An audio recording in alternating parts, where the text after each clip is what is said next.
Les Français demandent au président d'opérer un changement radical dans son rapport aux Français, justement, et dans les orientations de sa politique. Alors, est-ce qu'Emmanuel Macron va répondre à ces demandes? Alors, on a entendu le chef de l'État face aux Français dans la Drôme, comme vous dites. Après le grand débat, je prendrai des décisions très fortes. Ce sont ses propres termes. Mais officiellement, on ne change pas de cap.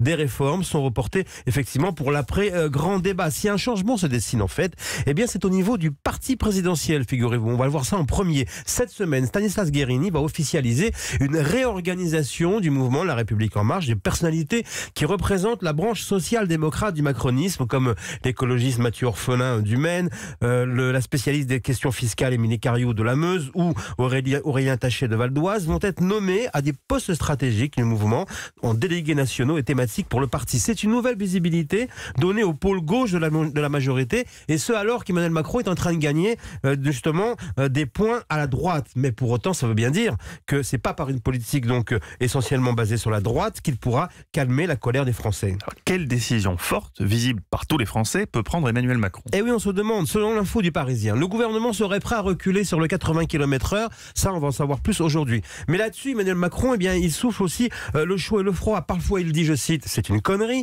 Et hier, au Caire, il parle d'une mesure, je cite encore, juste. Une autre réflexion est sur la table en coulisses, un référendum sur plusieurs questions et la traduction du grand débat en plusieurs projets de loi. Mais hier, toujours au Caire, le président a eu l'air de fermer la porte à cette possibilité. Alors il faut savoir qu'il se passe quelque chose au Caire avec ce voyage, parce que on se demande, est-ce que c'est la proximité des pharaons qui donne au président l'envie de prendre la hauteur? Hier à la presse, il disait, je crois à la raison de l'histoire, on a des rôles qui peuvent être importants, des erreurs qui peuvent être fatales. Donc en parlant des gilets jaunes, le mal est bien plus profond dans nos démocraties, s'appelle Brexit, situation italienne ou montée de l'extrême droite en Allemagne. Une fois de plus, le président Macron sacrifie à une tradition qu'il adore, parler de politique intérieure à l'étranger. Et on voit bien que derrière donc ces fortes décisions annoncées, eh bien il admet quelque chose. Derrière la puissante communication présidentielle, le quinquennat est à l'arrêt. En Égypte, il sonne la fin du mea culpa.